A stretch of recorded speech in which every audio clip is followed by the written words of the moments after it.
دوستان سلام. به کانال پارادوکس لینک خوش اومدید. خاطره امروزمون یه خاطره ناب و مفصله. میخوایم بریم به اوایل انقلاب سال 1361 و حال و روز یک زندانی سیاسی رو بررسی کنیم.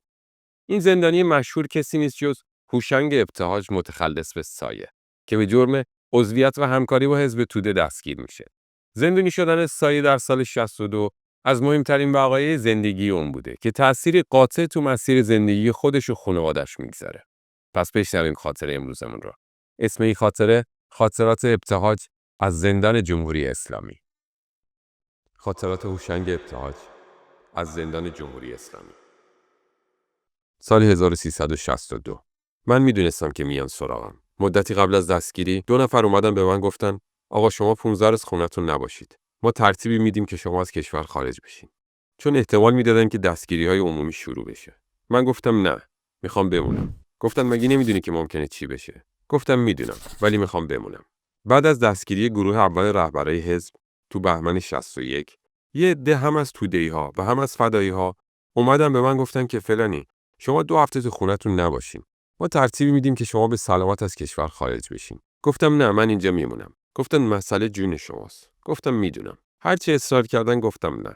به تبری هم گفتن، قبول نکرد. میگفت حزب باید به من دستور بده. میگفتن آقا حزبی در کار نیست. تو حالا خودت باید دستور دهنده باشی. گفت نه. الانم خیلی راضیم از اینکه اون روزا نرفتم. خلاصه روز چهارشنبه 7 اردیبهشت سال 62 تعطیل بود. روز تولد حضرت علی بود. من صبح زود بلند شدم 5 صبح. رفتم تو باغچه. چند تا اردک کاکلی داشتم که تو حوض ول کرده بودم. روز پیشش یکی از اردک‌های من پاش گرفته بود. به حالت فلج پیدا کرده بود. اردک‌ها تو آب گاهی این حالت رو پیدا میکنن. 2 تا گرفتاری دارن اردک‌ها. یکی اینکه چربی بدنشون کم میشه و دیگه نمیتونن رو آب بمونن. چون پرشون خیس میشه و خیلی هم بیریخت میشن. و یکی هم پاشون میگیره و دیگه نمیتونن شنا کنن. من این اردکم رو گرفتم گذاشتم کنار حوض که بمونه غرق نشه یه وقت. صبح پا شدم رفتم به سراغ اردکم. دیدم اردک مرده. بعد یه مقدار شمعدونی پیچ داشتم. اینجا میگن آویز. در تمام ستونای خونه گلدون شمعدانی گذاشته بودم. من هر روز با این گلها سلام علیک داشتم. برقوان هم که بود. یکی یکی شمعدونیا رو نگاه میکردم توی حیاط. یکی از شمعدونیای پیچ من تازه غنچه کرده بود. من از 1 هفته 10 روز قبل منتظر بودم که غنچه‌ها باز بشن. نگران بودم، منتظر بودم کدوم رنگ زودتر باز میشه. 7-8 رنگ شمعدونی داشتم. سفید، قرمز، صورتی، بنفش. این غنچه‌های شمعدونی مثل جو میمونه. یکی از این غنچه‌های کوچیک‌تر ترک خورده بود و معلوم بود رنگش چیه. اون هفته اول که من زندان بودم، عجیب دلم برای باغچه‌ام تنگ شده بود. همش فکر می‌کردم که حالا دیگه شمعدونی‌ها باز شدن. کدومشون اول باز شده؟ سفید باز شده، قرمز باز شده. میدونم خجالت آوره، ولی اونقدر که دلتنگ اونا شده بودم برای زن و بچه‌م دلتنگ نبودم. هفته اول خوب یادمه. ذهن من مشغول شمعدونی‌ها بود. ارغوان گلش تموم شده بود. تا آخر فروردین تموم میشه گل ارغوان. یه هفته‌ای هم میشه که گل ارغوان تموم شده بود، ولی همه باغچه پر از گل ارغوان بود. یک فرش ارغوانی. آدمیزاد مضحکه. به چیزای علاقه پیدا میکنه که خلاصه اومدم بالا دیدم همه خوابیدن. اون موقع یلدا و کیوان ازدواج کرده بودن و خونه جداگانه داشتن. آسیا و کاوه و فاتی که با ما زندگی میکرد و آلما و من تو خونه بودیم. ساعت 7 صبح زنگ زدن. من از پنجره کتابخونه که مشرف به کوچه بود دیدم ماشین پاسداراست. خلاصه من همه رو بیدار کردم و گفتم پاشید. 2 نفر از اینا اومدن تو. ما رو کردن تو حموم و دستشویی خونه. از ساعت 7 صبح تا 12 ظهر. بعد تمام خونه رو گشتن. یعنی به هم ریختن در واقع. ساعت 12 یک صورت مجلسی کردن. یه سری وسایل‌ها و نوار و کتاب برداشتن. اون موقعی که من داخل حموم بودم با خودم گفتم که تو با آدم‌های روبرو خواهی شد که حرفه‌ای هستن و کار خودشونو بلدن. ولی ضرورتاً نباید از تو باهوش‌تر باشن. دخترم آسیا به من گفت بابا چیکار می‌کنی؟ گفتم نمیدونم. ولی شما بارمو سنگین‌تر نکنید. چون معمولا خانواده‌ها میان ملاقات که حالا کوتاه بیا. آدم خب دلش میخواد بیاد بیرون. وقتی هم از طرف خانواده فشار بیاد، یه کمکی هست که آدم کوتاه بیاد. گفتم شما بار منو سنگین نکنین. اونا هم انصافاً باری به دوشم نگذاشتن. البته به من ملاقات تو اون مدت نداده بودن. اما یه بار آلما اومده بود برام پول آورده بود. توی کاغذ نوشت که ما حالمون خوبه قرص باش. اصلا نمیدونم آلما چرا این کارو کرد. به جای اینکه بگی یه کاری بکن بیا بیرون، گفت قرص باش. اول همه نگرانی من این بود که بازجوها بدون اینکه با من صحبت کنن، روی تصورات خودشون درباره من تصمیم بگیرن. چند ماه طول کشید تا بالاخره بازجو منو صدا کرد. از خونه ما رو بردن اشرت آباد. تا عصری اونجا بودیم. هوا هم عجیب بود. وقتی ابری بود سرد میشد. وقتی ابر کنار میرفت گرم میشد. اردیبهشت بود دیگه. بعد عصری ما رو توی ماشین سوار کردن و بردن کمیته مشترک. زندون توحید که حالا موزه شده. خلاصه تو کمیته مشترک اول ما رو بردن به یه اتاق تاریک. بعد منو صدا کردن بردن یه جای عکسی گرفتن از من و لباسامو از من گرفتن و لباس زندون به من دادن. بعد چشممو بستن و از پله‌ها 3 طبقه بردن بالا. بردن توی هشتی که اصلا جا نبود و همه تنگ هم نشسته بودیم. یک صدای پیری هم میومد که آی قلبم، آی قلبم.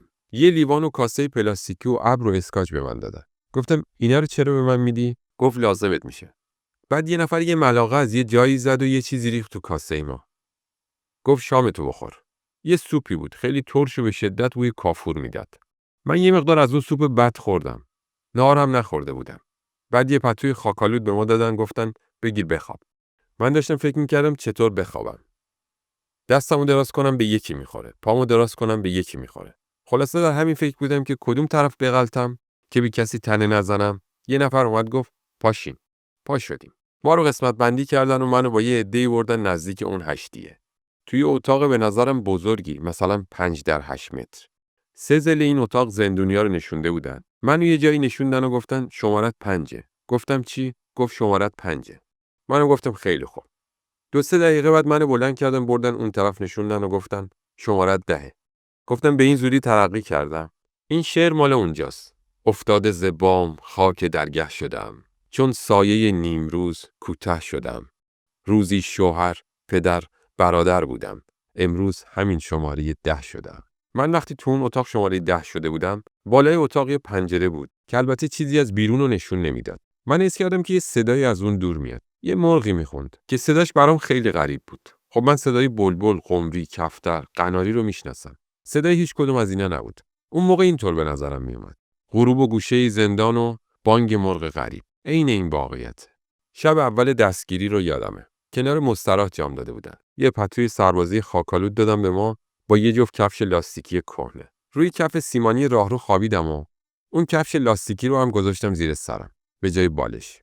از وقتی وارد کمیته مشترک شدم دقیقاً 84 روز چشم بسته بودم. یه شب رو به دیوار خوابیده بودم. دیدم یه چیزی به صورتم خورد. فهمیدم چشم بندم از چشمم رد شده و نگهبان اومده چشم بند رو درست کرده که اگه خواب میبینم با چشم بند ببینم. البته من خیلی زود یاد گرفتم که چطور از زیر چشم بند بتونم ببینم. این آقای پرویز شهریاری ریاضیدان معروف رو هم از زیر چشم بند دیدم. داستان داره. من تقریباً 40 روز اول رو تو اون اتاق که بهتون گفتم بودم. بعد منو به راهرو منتقل کردن. روزی 4 بار ساعت 4 صبح، 10 صبح، 4 بعد از ظهر و 10 شب نوبت دستشویی بود. جای منم کنار دستشویی بود. در نتیجه دیگرانی که می‌بردن دستشویی از جلوی من رد می‌شدن. یه عده 40-50 نفری بودن که بیرون از جایی که ما بودیم، یعنی بند 9 زندانی بودن. اون جایی که بودن حموم و دستشویی نداشت. در نتیجه روزی 4 بار اینها میومدن تو بند ما. از جلوی من که رد می‌شدن، یکی میگفت سلام علیکم. می‌دیدم این صدا آشناست، ولی یادم نمیومد که اون صدای کیه. روزی 8 بار، 4 بار وقت اومدن و 4 بار وقت رفتن میگفت سلام علیکم. هی با خودم میگفتم خدای این صدای کیه؟ خیلی برام آشناست این صدا. هر وقتم سر و کله اینا پیدا میشد، من پا میشدم میایستادم سر جای خودم، چون امکان دیدن بیشتر بود. بالاخره یه روز آدمی که میگفت سلام علیکم رو دیدم، ولی نشناختم. یه آدمی که مو و ریش سیاه و سفید داره. منم پیله کردم که بشناسم این آدمو. مدت‌ها شاید چند هفته کارم این شد که ببینم کیه. بالاخره یه روز کشف کردم که این دوست ما آقای پرویز شهریاریه. همون روز اول همینطور که چشم بسته تو اتاق نشسته بودیم، با صدای بلند گفتم برادر. نگهبان اومد و گفت چیه؟ آرومتر. خب نباید اونجا با صدای بلند حرف بزنی. گفتم میشه یه قلم و کاغذ به من بدین؟ میخوام شعر بنویسم. گفت نه.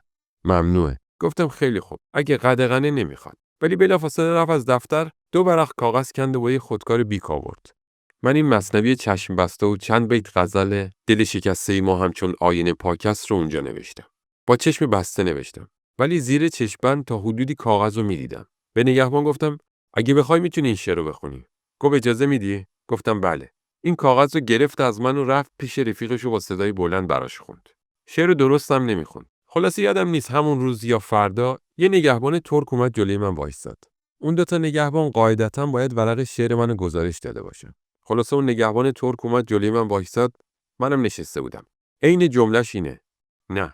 حرفشو با نه شروع کرد. بگو ببینم این کریم کی که تو ازش حرف میزنی؟ لنینه؟ اینو دیگه فکر نکردم که مال دنیای کریم هم سوال برانگیز بشه. من هیچی نگفتم. دوباره گفت نه این کریم که تو ازش حرف میزنی لنینه؟ 1 بار، 2 بار، 10 بار. مثل صفحه تکرار میکرد. گفتم برو بابا، خدا پدرتو بیامرزه. تو چه میدونی من چی میگم؟ رفت 1 رو 20 دقیقه بعد اومد و باز گفت نه، بگو ببینم. ول نمیکرد. چند روز کارش این بود. یه چند روزی گذشت و یه روز همین بابا اومد و به من گفت پاشو بریم بیرون. گفتم من همینجا نشستم دیگه. گفت بیا بیرون یه هوایی بخور. یه دفعه خیلی مهربون شده بود. ظاهرا بهش گفته بودن این فلانیه، شاعره. عجیبه در ایران. شعر 2 تا جنبه متضاد داره. یعنی اگه بری خواستگاری و به پدر دختر بگی من شاعرم، میگه برو خدا پدرتو بیامرزه. من دخترمو بدبخت نمیکنم. از یه طرفم شاعرای مثل مولانا و حافظ تا حد اولیای خدا مقام پیدا میکنن. خلاصه با این بابا رفتیم تو اون هشتی که توش یه میز بود و یه صندلی. من نشستم روی صندلی و اونم وایساد. بعد گفت حالا یه شعر بخون برای ما. گفتم برو خدا پدرتو بیامرزه. حالا چه وقت شعر خوندنه؟ اینو با لحن طلبکارانه گفتم. البته من کلا اهل شعر خوندن تو مجالس و اینا هم نیستم. گفت حالا یه شعر برای من بخون دیگه. من یه ربایی به ذهنم اومد براش خوندم. برخیز دلا که دل به دلدار دهیم، جان را به جمال آن خریدار دهیم. این جان و دل و دیده پی دیدن اوست. جان و دل و دیده را به دیدار دهیم. خب میدونید که خریدار برای اینها خیلی معنا داره. اون مشتری که در مفاهیم مذهبی هست. بعد گفت نه بابا، تو نیتت پاکه، عملت خرابه. تو زندان چند تا غزل خوب گفتم. امروز نه آغاز و نه انجام جهان است. اینو تو اوین گفتم. بود که بار دیگر بشنوم صدای تو را. این غزل برای آلما تو اوین ساختم. بعد به نگهبان گفتم میشه من این شعر رو بفرستم واسه زنم. اونم رفت یه پاکت آورد. من کاغذ رو گذاشتم تو پاکت و در پاکت هم باز گذاشتم که خیال نکنن چیز دیگه ای نوشتم. و فکر میکردم که میفرستن. وقتی اومدم بیرون فهمیدم نفرستادن.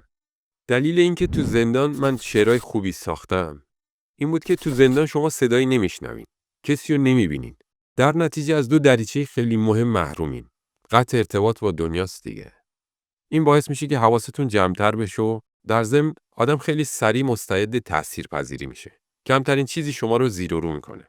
یه بار تو سلول با اون جوون کرد بودیم. یه روز به ما انگور دادن. منم برای اینکه دردهای معده‌ام پیش نیاد میوه نمیخوردم. رو دوم این خوشه یه برگ کوچولی سبز بود.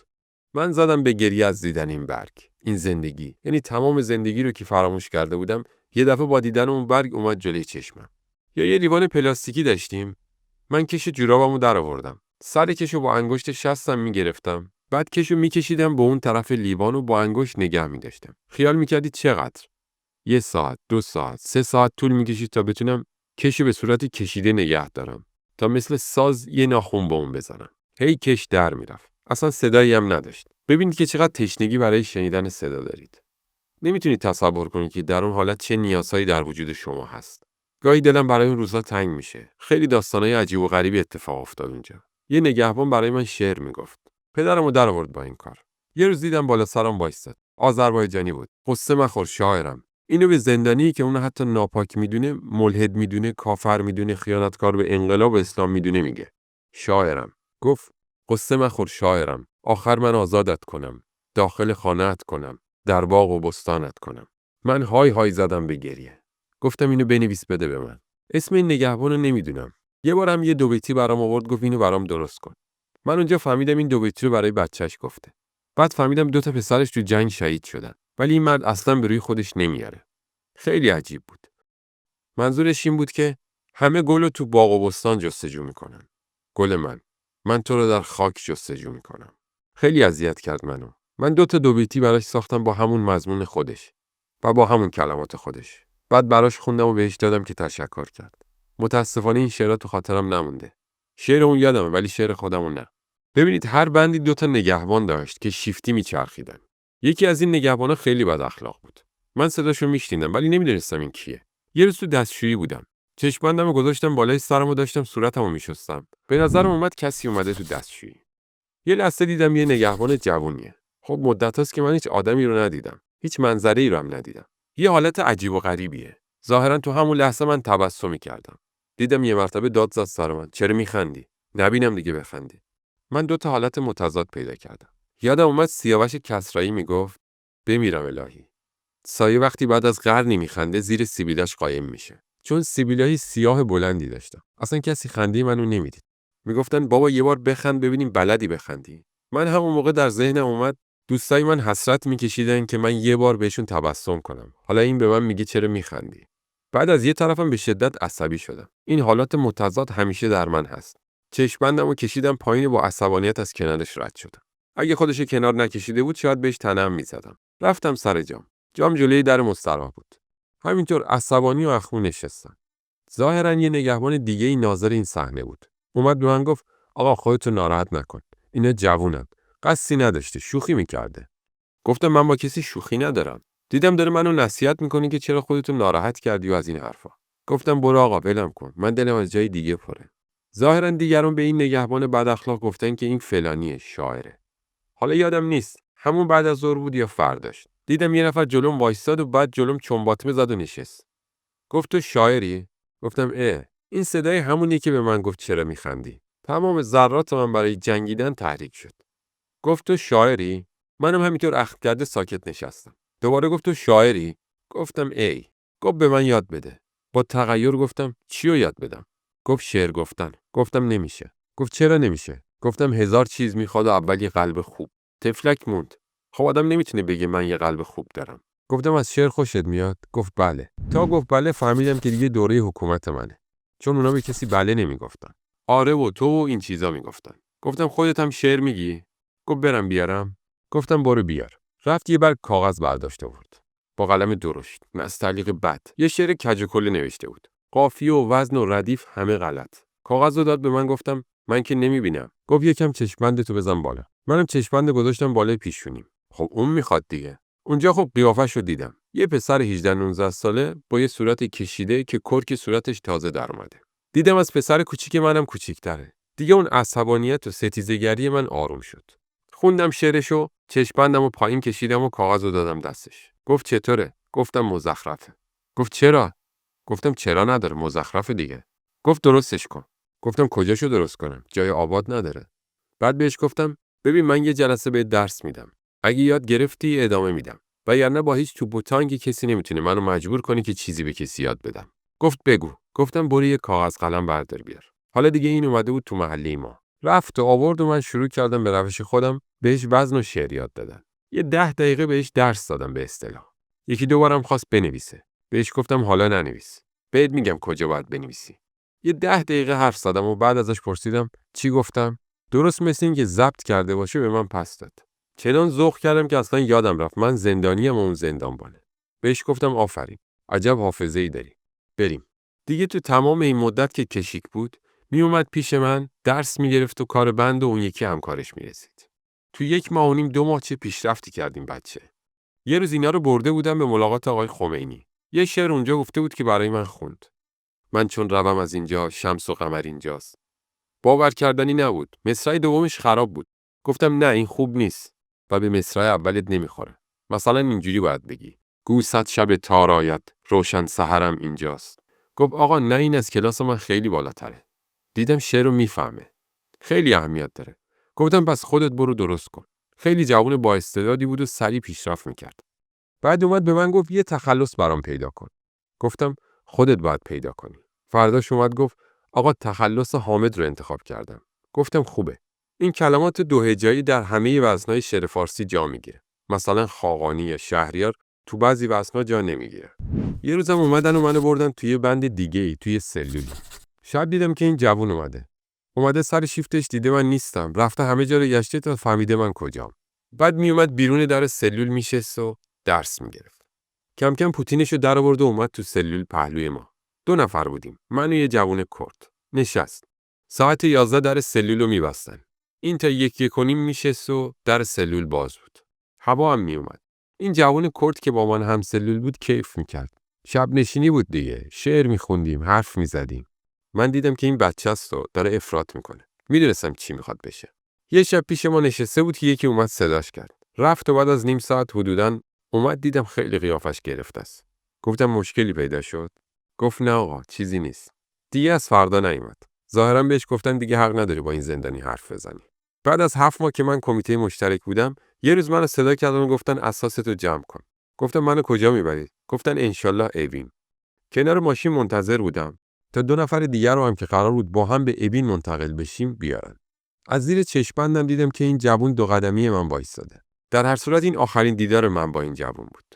از زندون که بیرون اومدم، بچهای زندونی که آزاد شده بودن گفتن یه نگهبانی اونجا بود که خیلی بد اخلاق بود و پیش فلانی درس میگرفت و به کلی تغییر کرد.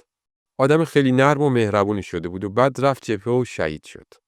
باور کنید من به گریه افتادم وقتی بهم گفتن این بچه شهید شد. این جوون تو زندون برادر منتظری صداش میزدیم. من با زندانبانم همونطور رفتار کردم که با نزدیکترین دوستام رفتار کردم. یعنی به عنوان یه آدم دیگه. بعداً متوجه شدم که رفتار من با زندانبان خودم چقدر انسانی بوده و دیدم که اون هم به من علاقه‌مند شده و با من درد دل کرده. یه جوونی بود. بند منو عوض کرده بودن. به نظرم این حرفی که الان دارم میزنم از همه حرفایی که با هم زدیم و میزنیم مهمتره. جالبتره برای همه کس. خب این جوون دیگه تو بند ما نبود. پا شد اومد تو بند ما و حال احوال کرد و گفت آقا من 15 روز خدمت شما نیستم. گفتم کجا میری؟ ترسیدم بخواد بره جبهه. گفت وقت برداشتن محصوله. یه دهی هم اسم برد تو زنجان. میخوام برم به پدر و مادرم کمک کنم. بهش گفتم از 1000 بار نماز و روزه و حج این کارت بهتره. ارزشش بیشتره. وقتی خواست بره گفتم برگشتی خبری به من بده که بدونم سلامت برگشتی. 2 هفته بعد اومد جلوی سلول من گفت آقا برگشتم. این میدونی یعنی چی؟ من به بچه‌ها میسپارم که وقتی به فلان شهر میری وقتی رسیدی به من زنگ بزن که از نگرانی در بیام. به اون زندانبان هم همین نگاه رو داشتم. بعضیاشون از پسر کوچیکم کاوه هم جوان‌تر بودن. من به اونها به عنوان یه آدمی که در نگاه من هزار دیوان حافظ به یک لحظه رنجش نمیارزه نگاه میکردم. من به اونها به عنوان یک آدم نگاه میکردم. اون جوان منتظری. یه روز اومد دیدم دستشو بسته. گفتم دستت چی شد آقای منتظری؟ گفت آقا با موتور داشتم میرفتم خوردم به درخت. من داد زدم سرش گفتم این موتور رو کی اختراع کرده؟ من به بچه‌ها میگم گوش نمیکنن. خلاصه کلی باهاش دعوا کردم. وقتی گفتم رفتی خونه دیدی که مادرت چجوری به دستت نگاه کرده؟ از مادرت خجالت نکشیدی؟ خودتو زخمی کردی؟ تفلک به من گفت آقا من به شما قول میدم دیگه این کارو نکنم. خب این رابطه به مرور زمان شکل گرفت. اوایل تعجب میکردن که این بابا خله ولی بعدن یه طور دیگه شد رفتارمون. من تو زندان متوجه شدم که باوری که به ارزش انسان، هر انسانی دارم، سرشت منه و من به این میبالم. من به هیچ چیز افتخار نمیکنم، شعر و فلانو، ولی رک بهتون بگم، از این لحاظ خیلی به خودم احترام میکنم، خیلی احترام میکنم. ببخشید اینطور حرف میزنم. من اصلا تو زندان شکنجه نشدم، بازجویی هم نشدم. 1-2 جلسه خیلی آبکی. در مجموع با من خوب برخورد شد. واسم تو زندانم هیچ امکاناتی در نظر نگرفته. ملاقاتی که نداشتم، فقط 2-3 بار تلفن بود. همون سلول و همون غذا و همون امکانات که متعارف بود منم داشتم. من فکر میکنم تو تحقیقاتشون به این نتیجه رسیدن که من از لحاظ سیاسی کاری نیستم.